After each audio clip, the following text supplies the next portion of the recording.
Are you struggling to schedule your next vacation? Well, today I have a great expert here in the Marion County area that has been in the business for over 20 years and has great advice for your next trip and anything that you are looking to possibly do via vacation. So Sheri is really great, and I'm excited for you guys to hear her story and about her thoughts on Marion County. Let's go check it out. Tell us about what you do and how you got into it. That's kind of how I started. Okay. Well, first, I'm Sheri Mruz with Directions Luxury Travel. I've been doing travel for 25 years this year, and I got into it on a fluke. I actually answered a blind ad in the Fort Lauderdale paper back in 1999, and I ended up going to work for a luxury cruise line.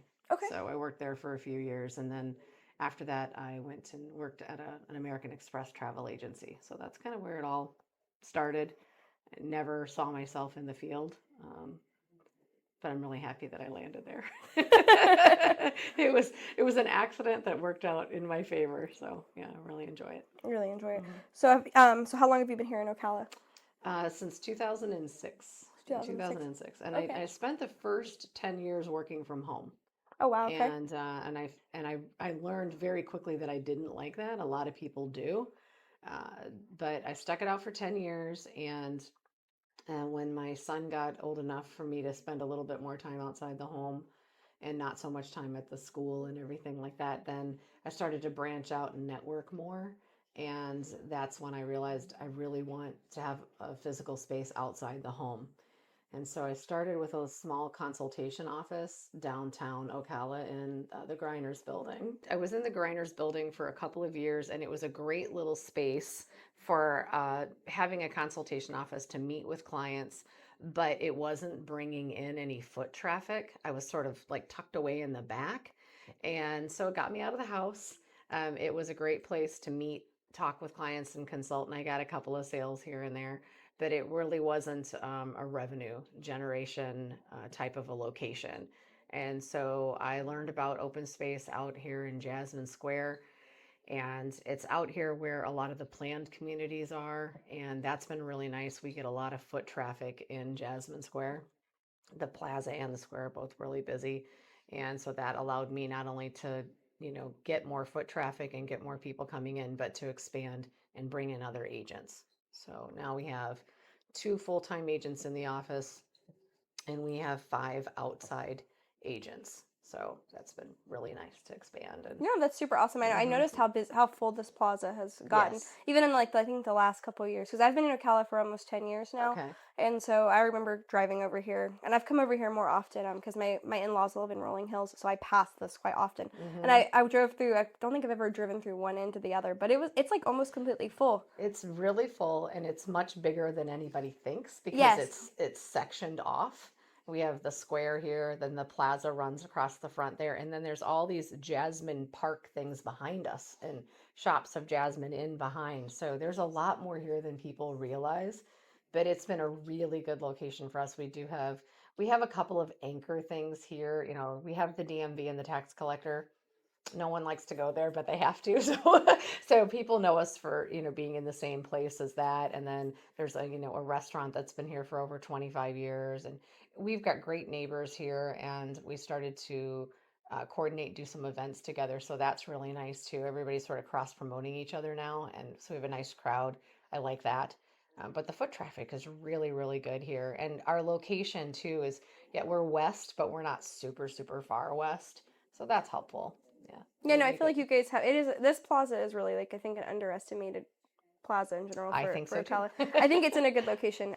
So I'm gonna say that I'm guessing since because how long have you guys been here? We've been here for over 6 years. Yeah, a little over Okay. 6 years in this location. Mm-hmm. Okay, so Yes. you kind of dealt. You guys were here during COVID then? We were here during COVID, yeah, Okay. just struggling to keep the lights on. That was a really tough time for everyone, and it was extremely tough for anybody in travel. So this is a little off topic, but That's fine. in travel, the way that we're paid, so we're paid by commissions and some service fees. It depends on what people are booking, but a lot of times we're not paid until the people actually travel. And in some cases you get paid just a little bit before that. So with COVID, when everything canceled, every single thing that was on the books canceled, that meant that not only did we not have any commission coming in for 1 to 2 years, we also had to give back commissions that had already been paid on a few things, well, quite a few things. So that was a really hard time. And you couldn't just shut down. You had a lot of money in play and a lot of people who had trips that were booked, and they frantically needed help in many ways. So we didn't take, at least here, we didn't take any time off at all during COVID. We worked through the entire thing. We just worked for free for about 2.5 years. Okay. So that was really, really tough. Yeah, Yeah, that had but to have been pretty intense because you guys have a similar system to what we do as realtors, where yes, we're not paid until the person signs the dotted line at the title office, and sometimes recently now because the market's like a little bit softer, some of these like big builders are giving like small amounts of money, sure. so it's kind of a similar like idea and like perspective. I don't think everybody quite it's okay everybody quite views it that way, but I think travel agents and us kind of you guys and us have a Yeah, a lot of lot of things things similar. that are commission based. Anything that's commission based, it's like the money's not really yours until it's in the bank, and Exactly. and then even when it is in the bank, it can be a little tough because it just depends on the situation. So COVID was extremely difficult, but I will say that the toughest stuck it out, and we're fully committed. So you know, a lot of people, we hear this all the time too. Oh, I didn't even know travel agents still exist. We hear that all the time. um, and I think people would be shocked to know how many travel agents there are. I mean, I don't have the exact figure, but I go to several industry things a year. And there are literally thousands of industry events and thousands of advisors attending these events. And it's always growing too. So it's a I would say that there's actually a decent opportunity for people that are considering coming into travel, which we can kind of get to. But um, travel advisors have been around for a very, very, very long time, and they're not going anywhere. When you're on the internet and you're researching things, a lot of times you are working with an advisor at some capacity. Okay. And so, but what I like to say is, when something goes wrong, you can't really call the internet. you You're not know wrong. yeah, and even when you're working with a company, and there are some wonderful people who are employed by travel companies, but when they're done at the end of the day, they clock out and they go home, and I promise you that they're not really thinking about Mr. and Mrs. Johnson's flight schedules and their luggage and all of the different logistics that go into a trip. They clock out and they go home. Um, our work is kind of never done, and we have to try to find a work and life balance, obviously, but we're fully committed. I mean, this is our livelihood, so we have a pretty big dog in the fight. We have a big stake in whether or not people are satisfied. We can't be held responsible when things go wrong, and we can't be held responsible when things go right. We don't ultimately, we don't have the control over every little aspect of a trip, but we're going to commit to doing everything we can on the front end to make sure that things will be as close to perfect as possible. Mother Nature can interfere, Murphy's Law can interfere, and we do tell our clients, when you're making your packing list, pack flexibility, and make sure you pack your patience as well, because it's not a perfect world. So you have to be flexible. But I think that a good travel advisor is just uber committed to looking into all the aspects of the trip that they can, and trying to make sure that everything that can be done ahead of time can be done ahead of time. We have not been everywhere. We have not done everything. That's impossible. We work, so we can't travel all the time, which is a really big misconception about the field. But we are incredibly resourceful. So, if a client calls me and they want to go to Hawaii, they want to piece together something with, 3, 4 islands. I haven't been to all the islands in Hawaii. I've been to a couple of them, but I know exactly who to go to source that type of a vacation and have it built to that client's needs. Same thing with a client who they call and they want to go to Uzbekistan. In full transparency, that has happened to me. And I literally had to go and Google where Uzbekistan was. I wasn't familiar. It's Yeah. not a very common request, but I did know the exact supplier to go to source that trip and to make sure that not only were all the logistics going to be taken care of and all the high points of the places that the client wanted to go to, all the experiences that they wanted to have, but that it would be safe as well. So we're we're really resource managers more than anything else. So there are a lot of people who are very resourceful people, and they will always continue to plan travel on their own, and that's completely okay. We're not going to be a resource to every single person who travels, and that's okay with us. It's great that there are people like that, but there's a lot of people that just don't want to have to plan, and they don't want to trust that just because they go on a website and it says that this supplier or this venue or this resort is great, they don't know if that's true or not. And so all the resources that we have are vetted, fully vetted. So I think it's good to have somebody else on your team helping you when you're going to be making such an investment, because travel is a big investment, monetarily, emotionally, time wise. There's a lot that goes into a vacation. And so it's nice to have somebody else in your corner making sure that everything's been done that needs to be done. So, No, I think you're right, and that kind of leads me in because you mentioned COVID and you talked about that and all of the things that kind of happened during COVID, and a lot of people traveled during COVID. Actually, believe it or not, like it hmm inspired a lot of people. Had those online jobs, and so it kind of sparked, I think, a travel thing across the board. But I think a lot of people who traveled outside of the U.S.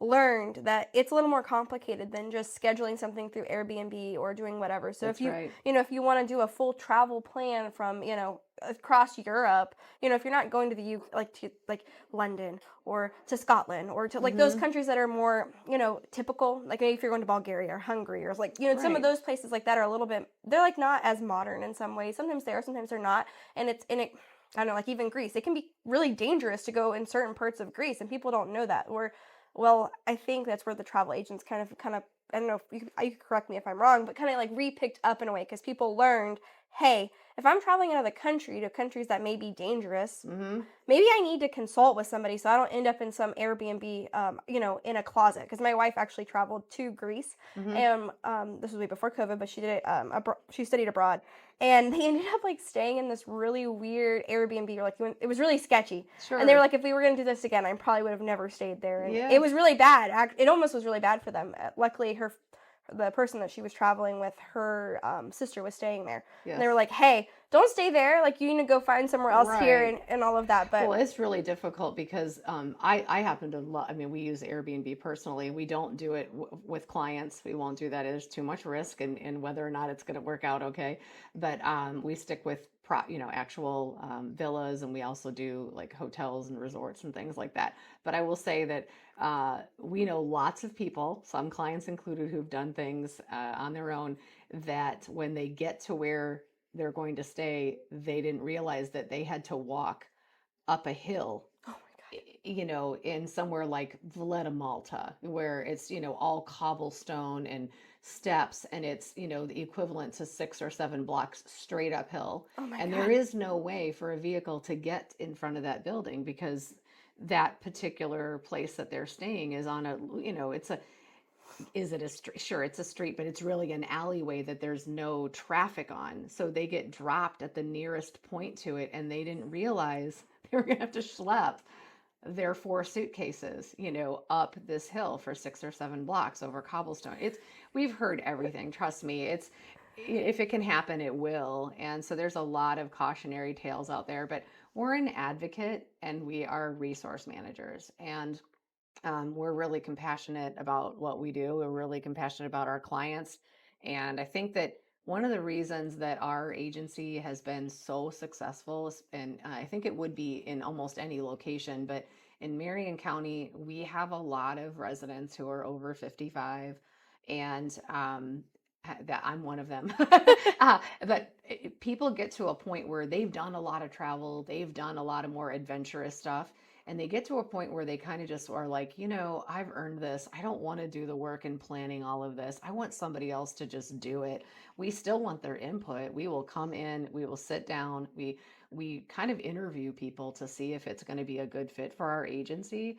And we also want to make sure that people have realistic expectations about what they can do with their budgets and where they can go. And also, quite honestly, it's nice to lay eyes on people to know what they're maybe physically capable of. We sell a ton of river cruises. We do a lot of river cruise business. I love river cruising myself. Our whole team, What everybody is here. that? Well, they're all over the world, but Okay. mostly Europe. But we do Asia as well, and then Mississippi, and you can do the Colombian Snake River here in the States, but the bulk of it would be Europe. So a lot of through like Germany, Austria, Switzerland. Um, we sell a lot of that.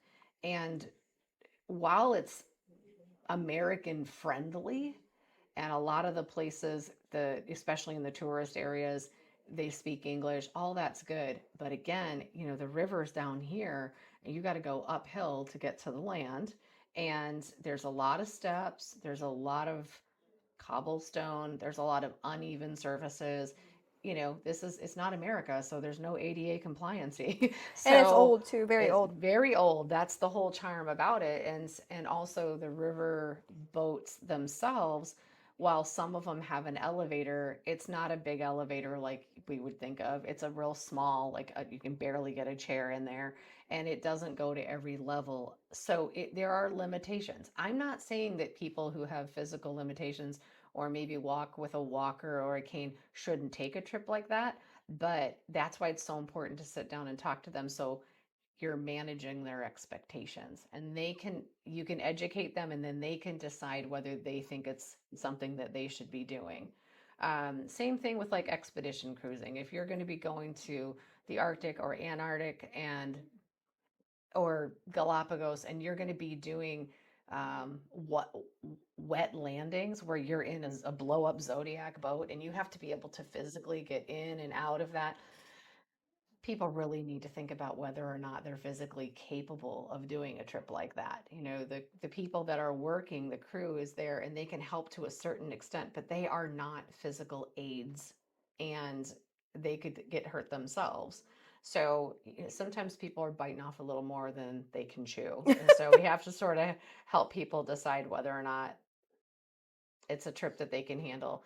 Same thing with product. If you work at a car dealership and you have somebody come in, you're going to do a little bit of investigating with the person. You're going to profile a little bit to figure out, am I going to be showing them a two-seat little sporty coupe, or am I going to, are we looking at a family vehicle? Are we looking at a sports utility vehicle? What is going to be the match for this person?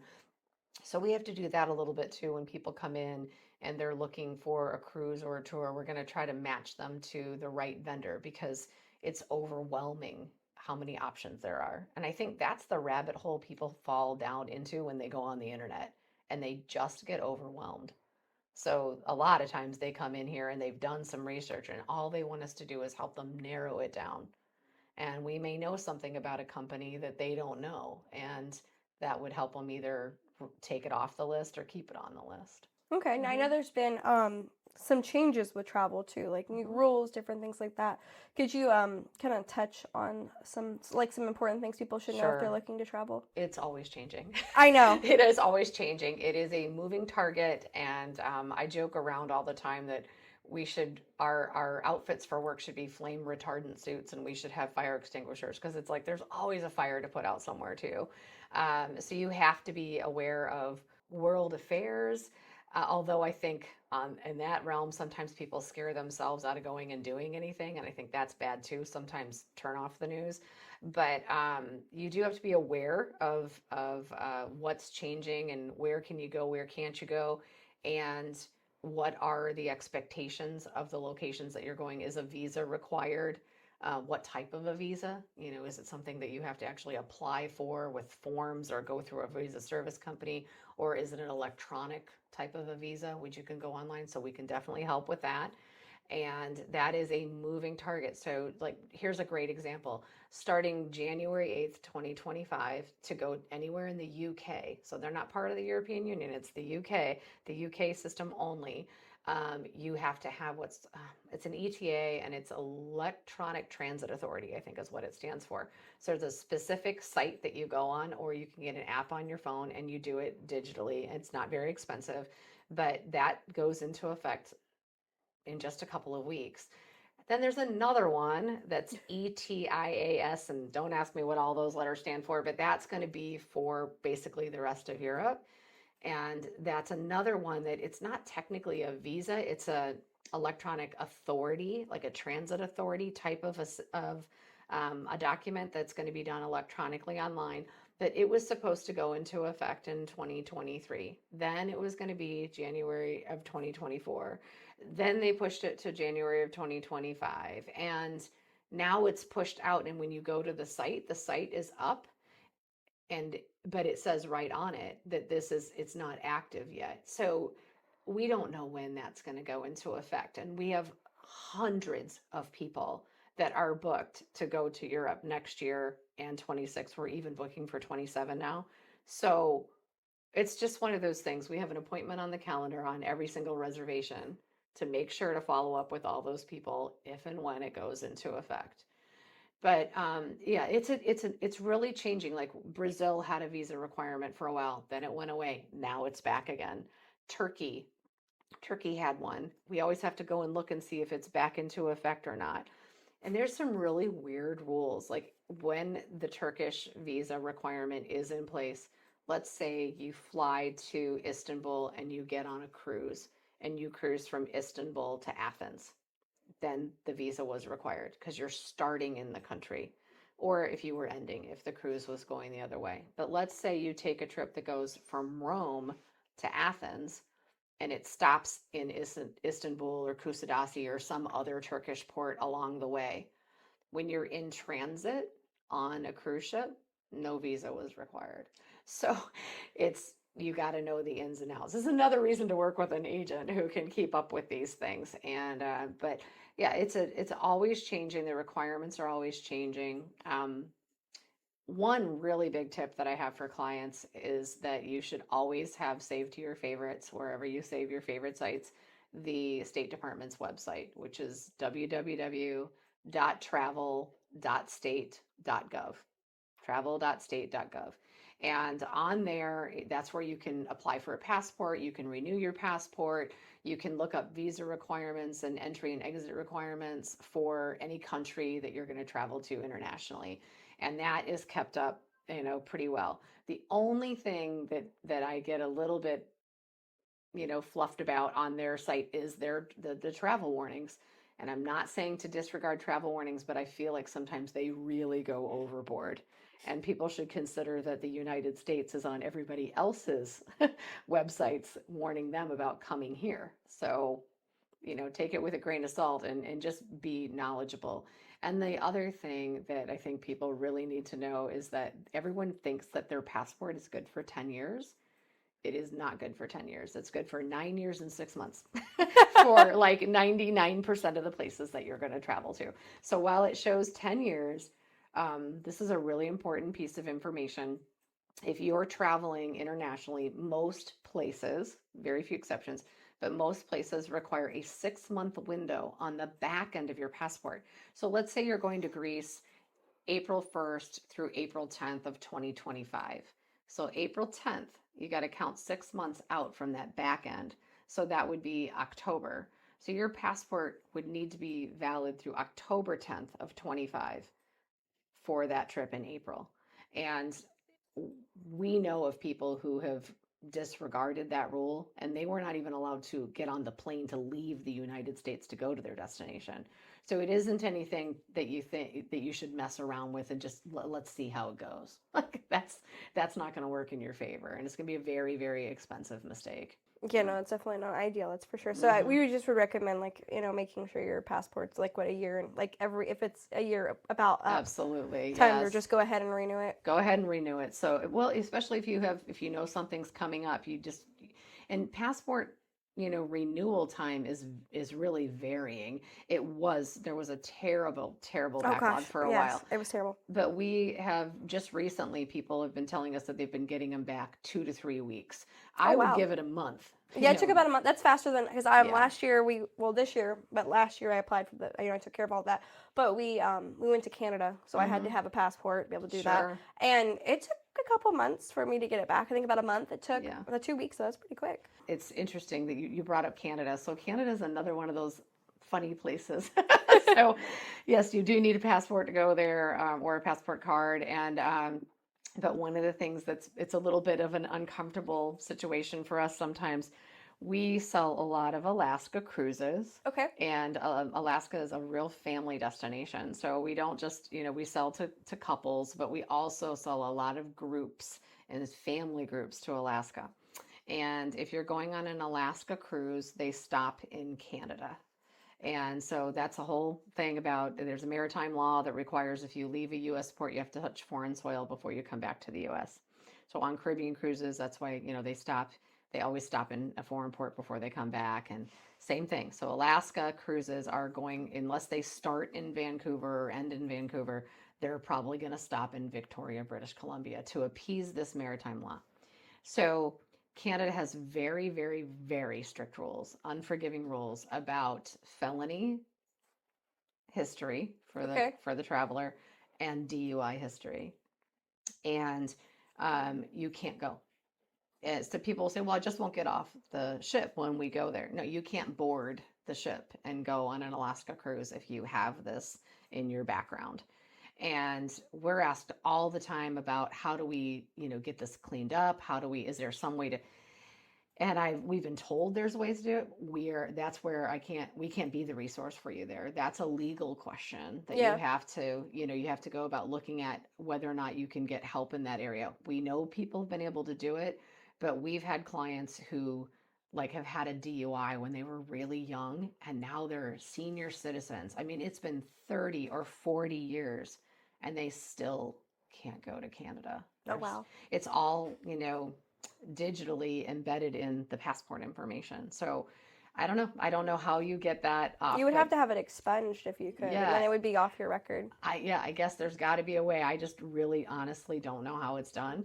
But it comes up, what's awkward is that you'll have this whole family going, 3-4 generations, you might have 15, 16 cabins that they're all ready to go. And I have to put this information out there. And most of the time, the person that's booking is like the matriarch or the patriarch. They're booking for everybody. And they're like, oh, no issues. And then I get a phone call from somebody like, hey, my parents or my grandparents don't know about this, but, and that means then they can't Family go. drama. Yeah, they can't. Begun. Yeah, so they're like, is there anything you can do? And there's nothing we can do. So either those people drop out quietly and we don't ever really know if the rest of the family has found out about this, or the entire group decides that they're going to go somewhere else. Yeah, it's a bummer when that happens. Yeah, that's we're like, oh, well, we're opening a can of worms in your family that we don't really want to open up. But it's better to address that ahead of time than have an entire family go to get on a cruise and find out there that somebody I couldn't imagine. That would be terrible. Yeah, really bad. I'd be with that. Well, with the whole passport thing, that has happened where people show up at the airport and they are denied boarding because they didn't take our advice and update their passports. Yeah. Or they give the wrong name. They'll tell us that their name is Bill. We're like, well, so we insist on getting a copy of the passport. Yeah. So we can see how the name really I get looks. It matters. Yeah, it definitely does. Some places are more picky than others too, and it can be a whole disaster. So since we're talking about traveling in general, so what are some of your favorite places that you've traveled or that you recommend people should check out at least a one-time?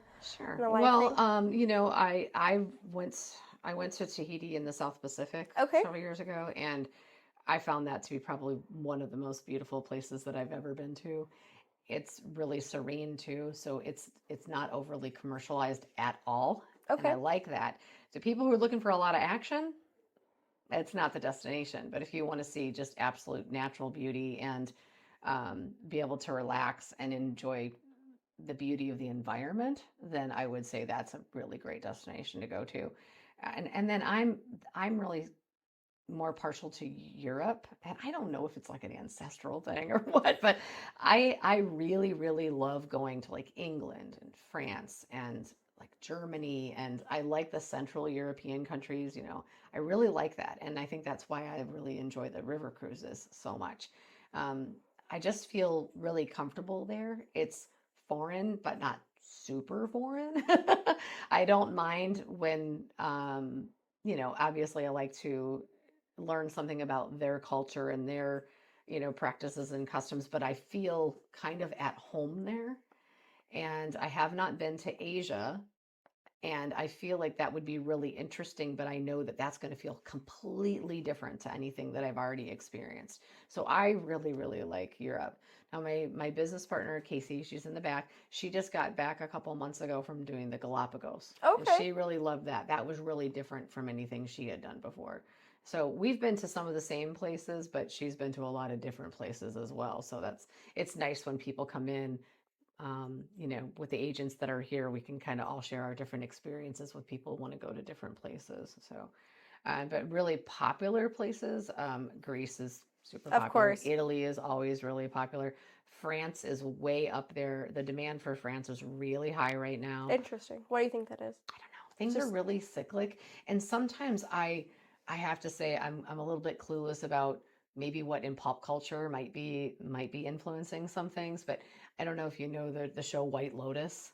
There's a no. show called White Lotus Okay. that's on one of the streaming, and they shoot in very exotic locations, Okay. and so it's really funny. That definitely you'll see an uptick in certain places because of that show. Okay. Many Interesting. years ago, there was a movie called Under the Tuscan Sun that absolutely made Italy, sales in Italy Huge. go crazy. Italy's always really popular though, and then there's places like Iceland, That Iceland was and trending Greenland. lists are really for a while. Yes, absolutely. Still very popular.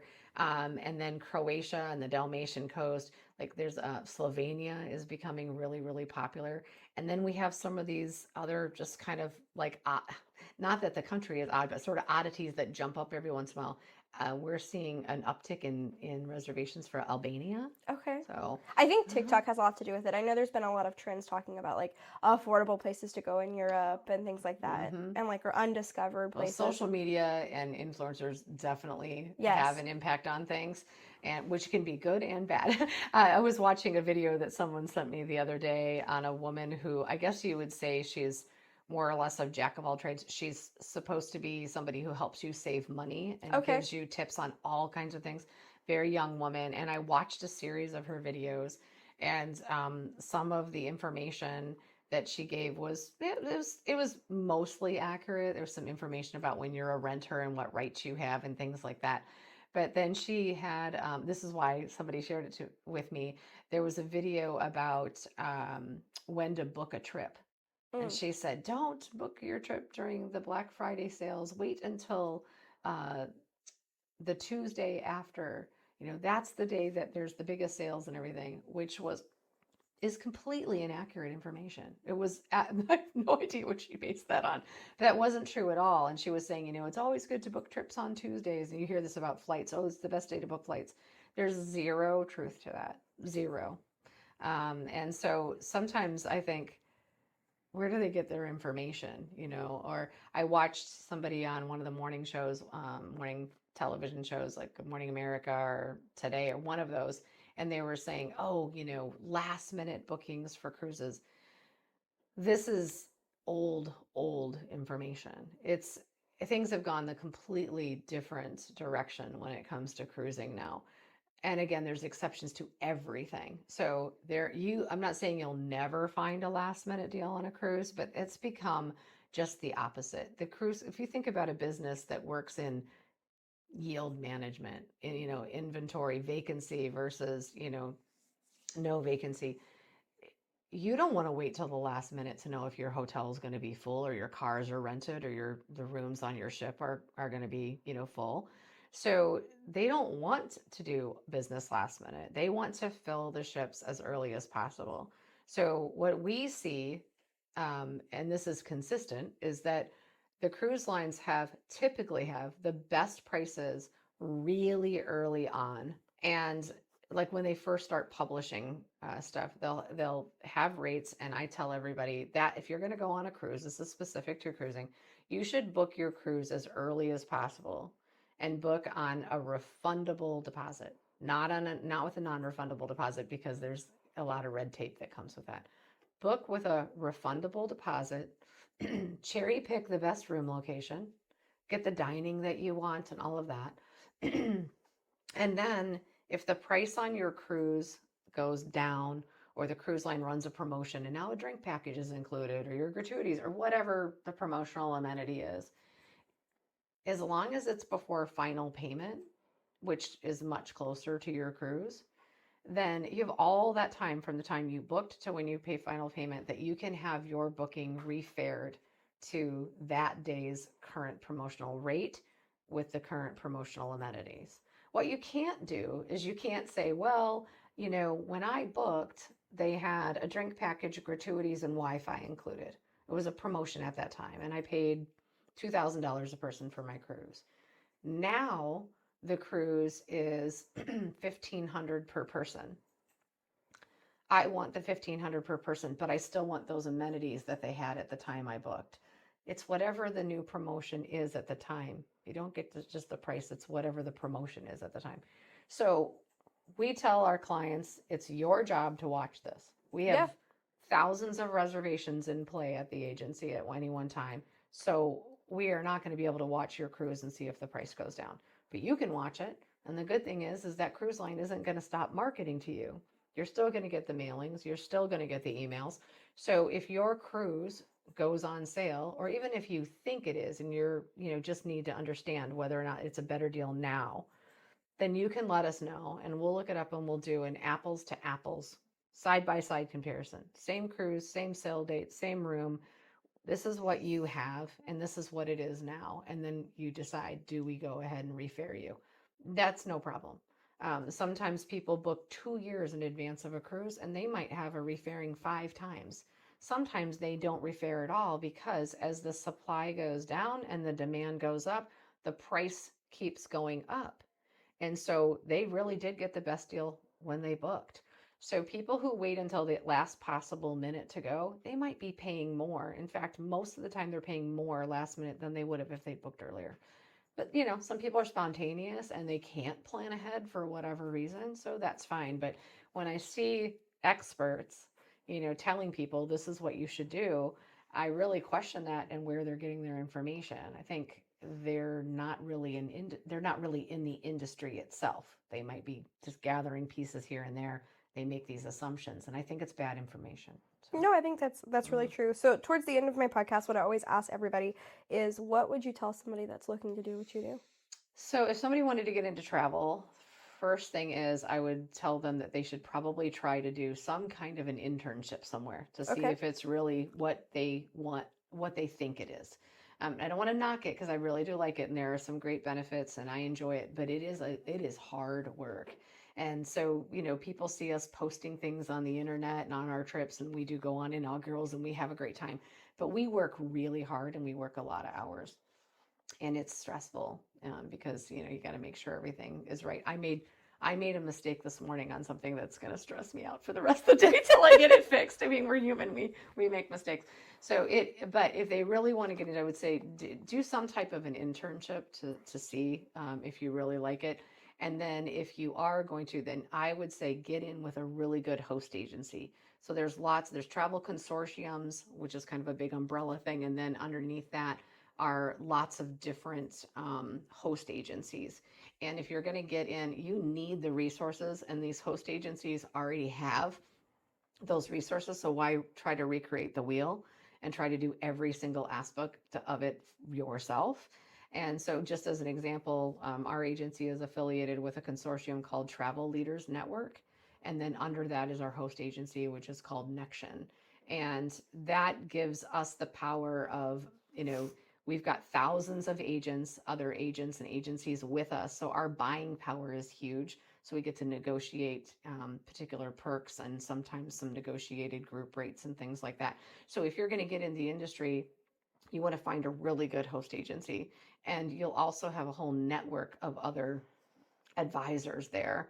that are part of your team to kind of root you on and mentor you, and the resources are just endless. Like I cannot imagine stepping into this industry and trying to do it 100% on your own without that. I would never recommend that. So yeah, I would do an internship and I would then get a really good host agency. Okay. Do you have anything exciting coming in 2025? So in 2025, well, we have a lot of group space. So anybody that's interested in getting some reduced rates, we have that.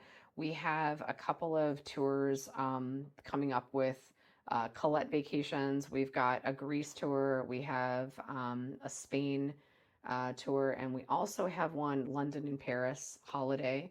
And then we have a charter for a river cruise for northern France in the spring of 2026. Oh, okay. So that's really exciting. We've got some incredibly good rates for that. And that's also, it's a little bit of a fundraiser for our local Riley Center and Symphony. So if Okay. anybody's interested in that, I would love it if they'd reach out to us. So Okay, that's yeah. awesome. One thing before we wrap it up that I wanted to ask, how are the riverboat cruises? Because I've always thought about doing that, but I do get like seasick. But I don't know, like I would think I get motion sick pretty easily, but I would think it would be smoother. But is that? It is. It's Yeah. definitely smoother. Yeah, absolutely. Typically, unless you're crossing a lake, like I was on one in March when we did Belgium and the Netherlands, and we Okay. went out on a lake with the boat, That's and we interesting. were out for a long time. And I was like, this is the first time I've been on a river cruise where I was like, oh, I feel a little bit of rocking. It was very mild. I think the whole lake was 6 feet deep. It wasn't that bad. Okay. But typically on a river cruise, it's it's usually pretty flat and you've got land out both sides. And so we've taken several friends on river cruises with us who will not ocean cruise. You see, to me, I think I'd be Yeah. more apt. It seems they're smaller too, right? They're smaller, and there's some variability between companies. So again, a few exceptions, but mostly the ships or the riverboats in Europe are the same length, width, and height because of canals and bridges and all of that. So most of them are the same, but you'll find that some companies have a few more guests on than others. So we tend to like the ones that have less, so everybody has a little bit more room and everything. I love it. My first river cruise I did when I was 35, so I was pretty young for a river cruise because you will find that it typically does have a little bit of an older demographic. But that is changing because it's become so popular and more companies are out there. So we're kind of seeing more variability in the ages of the travelers that are doing them. What it really isn't though, is it's not really a family thing because there's really nothing for kids. There's a few companies that do allow kids, and you'll see them occasionally, but it's usually families whose kids have been traveling their whole lives and they're just really well traveled and well educated and all that. So, but river cruising itself is it's just a very relaxed type of vacation. It's like a floating hotel. You only unpack one time. I love that you just pull up to the dock and you get off and you walk off and you're already right in your destination. I love that. It's so easy. And they usually stay in most ports in ample time for you to see, because a lot of the places they go are like small type villages. And Okay. so you have plenty of time to visit that. And then if they go to a bigger city like Vienna or something, they usually stay quite a bit of time. And so you have enough time. I mean, I've been on a few where, like one time I went to Strasbourg, France, and we were only there for about 6 or 7 hours, and I said, I'm coming back here. So it does give me a list of destinations that I know I want to go back to and spend more time in. But I like the pace. I love that for the most part, the price is mostly all inclusive. Yeah, the prices Yeah. I've looked at it seem to be pretty like Yeah. decent for what you get. I mean, you don't get all your drinks, but you can Yeah. get wine and beer and soda, while you're sitting down having lunch and dinner. And I don't drink that much anyway, so I don't need a big bar bill. And it includes the tours. So Yeah. everywhere we go, we already have a tour that's built in, and then they give you extra free time if you want to go out on your own, which I usually do. Yeah. I really love it. I think it's a really good, there's a lot of value. They're not inexpensive to do, but what you're paying for, you get what you pay for. And that is the rule in life on Yeah. everything. And travel is definitely not an exception. You get what you pay for in travel. So we're not known to be a budget travel agency. We don't want to be known for that. Yeah. The clients that come in here, they have money to spend, Yeah. but they don't want us to frivolously spend it. They want us to help them spend it wisely. And so that's what we do. We try to get as much bang for the buck, but we work only with vetted quality suppliers. We want people to come back satisfied, Yeah. more than satisfied. And also the people that are going to book with you are those that, like you said, like don't want to do it themselves and have money. I think that's where travel agencies will always exist, because not most people, busy people that are having, have a 2-week vacation period. They Right. don't, if they're busy working, they don't want to have to sit down and they plan it really all. don't. And we have younger clients too, and they're the same way. They're like, I've spent so much time on this, and I don't know if I'm making the right decision. Yeah. We had somebody who did Airbnb, just Savannah. They just went to Savannah, which is 4 hours. Yeah. But they did an Airbnb rental, and was when bad. they got there, it was a pretty bad situation, actually. And Oh so gosh. calling us going, can you help us book something really quick? We don't want to drive around town going hotel to hotel. So we quickly got them a place to stay. But that was a really disappointing thing. And again, I don't want to knock on Airbnb, because I like Airbnb. Me too. Yeah. But as a travel agency, we're not going to touch that. Of If you want course. to do that personally, that's fine. But we're not going to get involved. We're going to use quality hotels and resorts, and we get will that. do properties, but we use a different system to book Yeah. properties other than Airbnb. So All right. Well, I appreciate all the information that Oh, you shared with us, thank Sheri. you. And, I hope you guys check back next week for another great episode with another great guest. Thanks so much.